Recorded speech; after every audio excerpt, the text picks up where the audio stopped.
So I started my career in government, in communications roles, and then landed at the firm that I'm at, Marino, about 8 years ago. And so when I joined the firm, it was really to take over work with like higher education institutions and public affairs.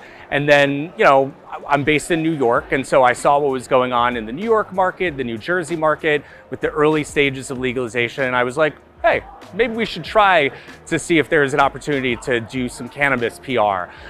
We lucked out. Very early on, we started kind of kicking the tires, and the predecessor company to Curaleaf, they were then called Paleotech, ended up being our first client. And we learned so much about the cannabis market, the cannabis industry, the fragmented patchwork quilt nature of the industry, but got to work with an MSO and then started to expand beyond that and work with a lot of cannabis ancillary companies.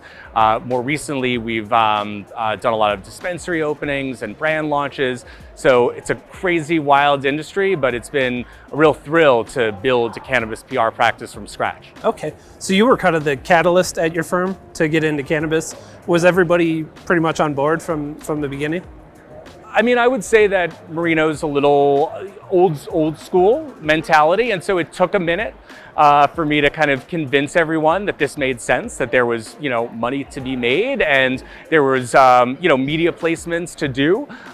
So it took a minute, but not that long, and it's our fastest growing practice. We've been working at it for a little over 7 years at this point, and it just year over year it keeps growing. Cannabis is still a pretty fragmented legal landscape in the industry.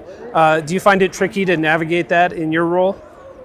Yes, absolutely. It's one of the challenges. I mean, part of the reason that PR is so important, or that we argue to our clients that it's so important, is because you can't advertise normally. You can't do social media advertising normally. So like, PR is very, very important because it creates an authentic touch point with consumers, or information and thought leadership to stakeholders.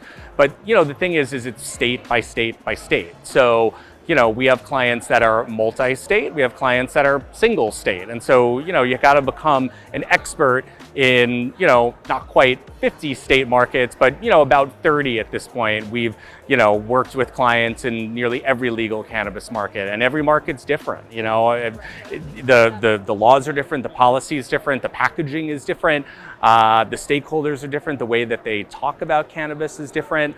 Some states don't really have cannabis beat reporters. Some states have a lot of cannabis beat reporters and, specific trade media.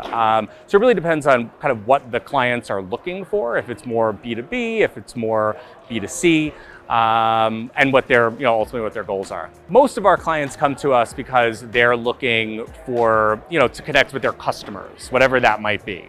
So some of our some of our clients are, B2B. And so, a publication like yours would be a perfect kind of outlet for them to, tell their story. And that could come in the way of, doing like a product launch, doing a thought leadership byline, offering, quotes and thoughts. Some of our clients, though, are B2C.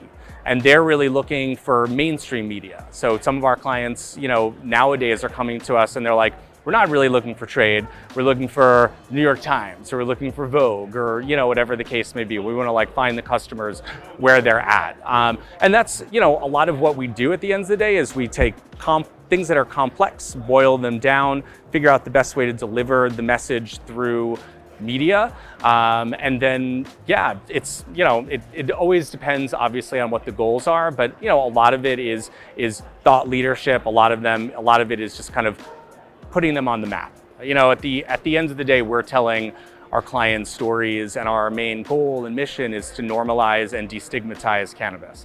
And so the best way that we think we can offer and help with that is through telling their stories, because all of our clients have fascinating stories, founder stories, why they created whatever the product was. So kind of showing that authentic humanity.